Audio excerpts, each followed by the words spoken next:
안녕하세요. 쌤이 만난 사람들입니다. 오늘은 이정선 선생님과 함께 이야기를 나눠보는 시간을 갖도록 하겠습니다. 안녕하세요. 안녕하세요. 반갑습니다. 잠깐 인사 부탁드리겠습니다. 안녕하세요. 피아니스트 이정선입니다. 피아노를 연주하는 무대에 주로 삶을 살고 있지만 아이들에게 교육 프로그램을 만드는, 그래서 교육이 문화가 될 수 있도록 그런 꿈을 꾸면서 살고 있는 예술가입니다.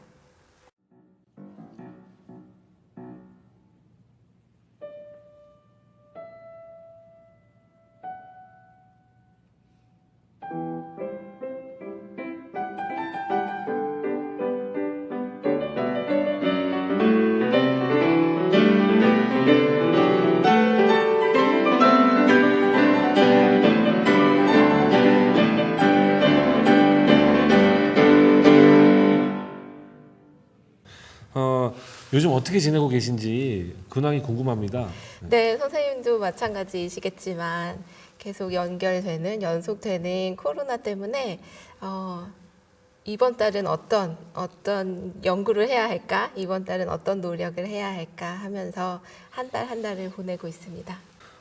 지금까지 쭉 어떤 활동들을 해오셨는지 소개 부탁드릴게요. 네, 저는 유럽에서 공부를 하게 되어서 유럽에서 굉장히 오랜 세월을 지내다가 얼마나 오래 계셨죠? 12년 정도 머무른 것 같아요. 네, 독일에 네. 계셨던 거죠? 네.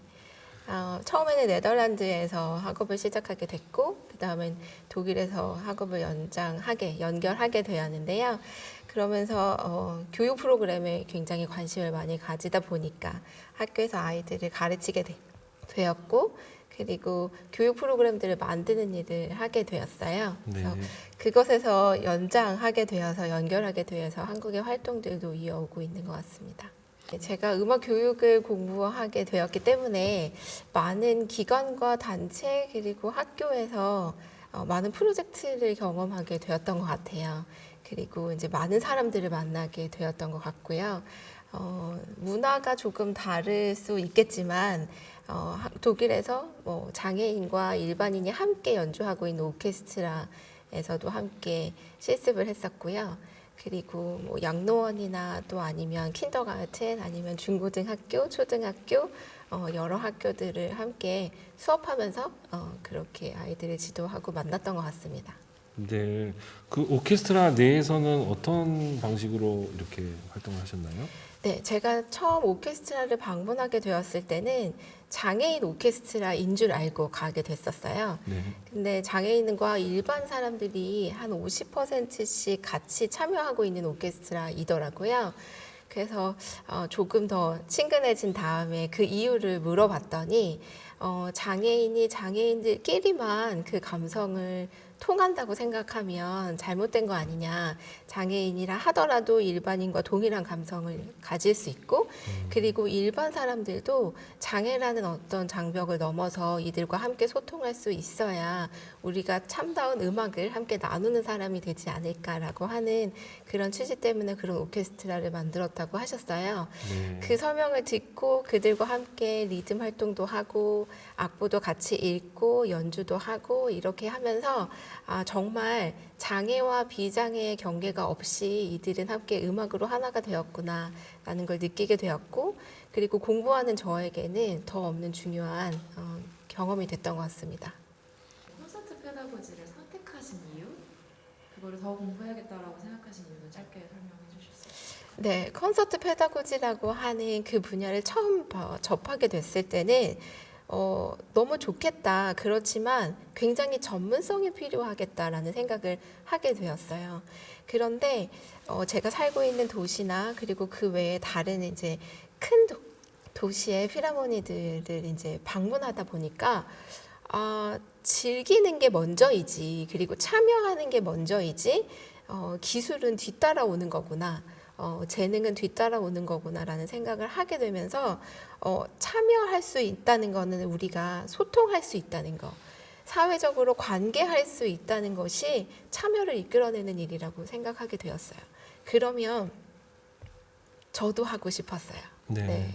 그래서 조금 더 연구하게 되었고, 그리고 실제로 학교에서 그런 기회들을 주셔서 실제로 1년에 한 공연씩 이렇게 참여하게 되었어요. 그러다 보니까 한국에는 아직 이렇게 콘서트 페다고지 공연을 통해서 아이들에게 또는 관객들에게 교육의 목적으로, 교육이라 하는 것이 기술을 연마하는 교육이 아니라 문화의 경험을 갖는 것도 교육이라고 생각하거든요.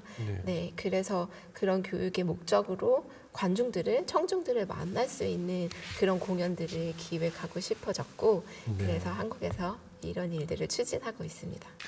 지금 현재 하고 계신 활동들도 조금 더 구체적으로 이렇게 이야기해 주실 수 있으실까요? 네, 현재는 대학에서 학생들을 가르치는 강사의 역할을 하고 있고요. 그리고 문화예술 교육 프로그램들을 만드는 그런 곳에서 함께 프로그램을 계획하고 컨텐츠를 개발하는 일에 주력을 다 하고 있습니다. 특별히 제가 초등학교 친구들을 한국에 귀국하자마자 처음 만나게 되었는데요. 그들과 함께 예술꽃 씨앗학교라고 하는 프로그램을 3년 동안 하게 되었어요. 지방에 있는 초등학생들을 만나게 되었는데, 그것 역시 한국 생활을 처음 시작하는 저에게는 되게 소중한 시간이 되었던 것 같습니다. 저도 그 예술꽃 씨앗학교에서 하신 활동을 굉장히 인상 깊게 이렇게 봤던 기억이 나는데요. 그거 활동했던 거에 대해서도 조금 더 어떤 활동이었는지 소개해 주실 수 있으실까요? 네, 제가 예술고 씨앗학교라는 프로그램을 이미 알고 그들을 만난 게 아니었고요.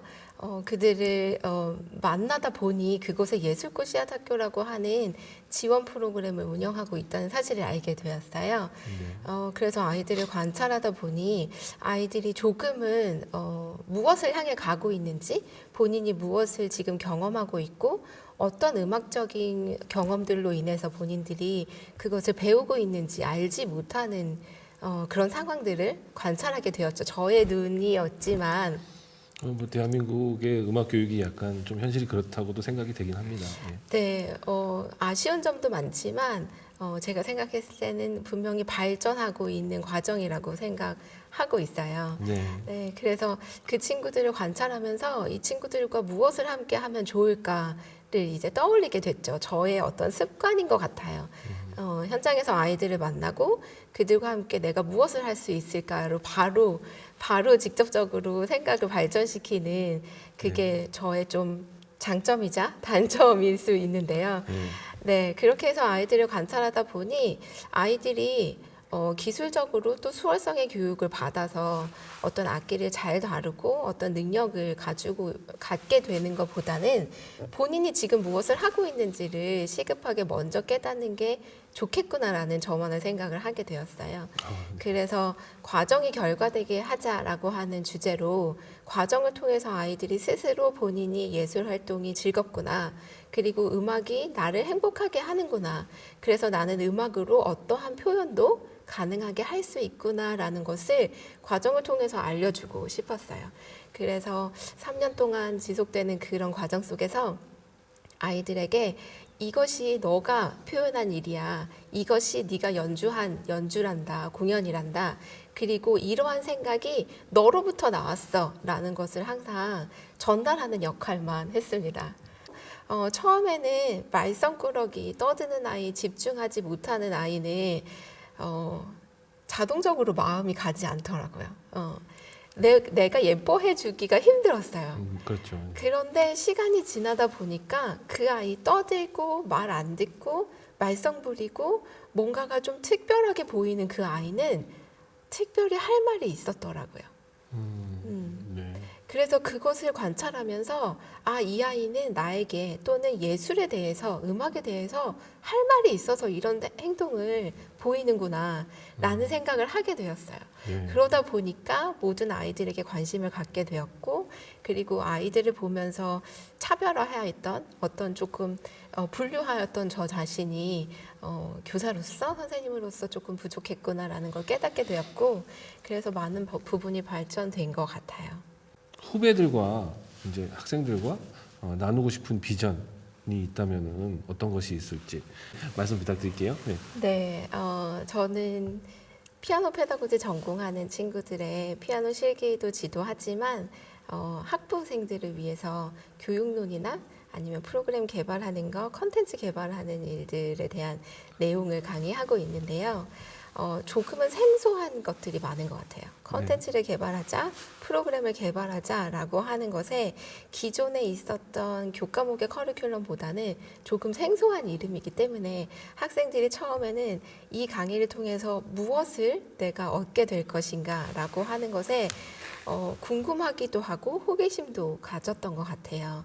그런데 개발하는 자는 본인이 되어야 함을 이제 강의 중반부터 이제 느끼게 되면서 그거에 대한 어려움을 가지고 있는 것 같아요. 여태까지는 개발되어진 것 그리고 연구되어진 것을 보면서 아 이것은 좋구나 이것은 부족하구나라고 이렇게 분석하고 연구했던 그런 위치였다면 이제는 본인이 직접 개발하는 자로서 뭔가를 없는 것에서 무엇을 만들어내는 그런 상황들을 연출하다 보니까 조금은 막막하게 조금은 어렵게 다가오는 것 같아요. 그런데 저도 역시 현장에서 그렇거든요. 새로운 사람을 만나고 새로운 공연과 연주를 기획할 때 어떻게 하면 좋을까를 굉장히 많이 고민하게 되는 것 같아요. 그래서 학생들을 만날 때 그 고민이 당신뿐만 아니라 나에게도 있음을 함께 소통하는 그런 강의자가 되고 싶고요. 그리고 어떠한 요소라도 어떠한 아이디어라도 개발되기엔 충분한 가치가 있다. 그리고 지금 그렇게 개발되어지는 일들을 우리 예술가들이 그리고 음악을 공부하는 사람들 그리고 문화를 사랑하는 사람들이 해주지 않으면 그것은 다른 방향으로 충분히 발전될 수 있는 여지가 있기 때문에 그들이 그리고 또 우리가 함께 해야 하는 일이라고 생각해요. 그런 의미에서 지금은 학생과 강의자로 만났지만 이제 곧 2년, 3년이 지난 이후에는 동료가 될 거라는 응원을 함께 보내고 있어요. 그래서 곧 우리가 동료로서 아이디어를 나누고 그리고 무대 위에서 현장 위에서 자기의 능력과 역량을 나눌 수 있는 그런 동료자가 되기를 같이 협력할 수 있는 사람이 되기를 바라고 있습니다. 아, 네. 또 다른 이정선에게 하고 싶은 말이 있다면? 더 많이 사랑하라고 얘기해주고 싶어요. 네. 제가 이 일을 선택하고 그리고 교육적인 목표로 음악을 바라볼 수 있었던 그런 순간들이 그런 경험의 기억들이 있는데요. 본인이 하는 일에 대해서 의심하지 말고 그 일을 더 많이 사랑하라고 그렇게 얘기해주고 싶어요. 샘만사 통해서 많은 선생님들 만날 수 있어서 너무 감사했고요. 또 선생님의 재치 넘치는 그런 질문들을 통해서 사실 저희들이 개인적으로 안에 묻어놨던 이야기들 꺼낼 수 있게 되었고 그리고 많은 선생님들과 공유할 수 있는 이런 자리 만들어주셔서 너무 감사하고요. 덕분에 저도 초대해주셔서 감사합니다. 오늘 너무 좋은 말씀 많이 해주셔서 감사드리고요. 앞으로도 풍성하게 활동 이어가시기를 진심으로 응원하겠습니다. 감사합니다. 감사합니다.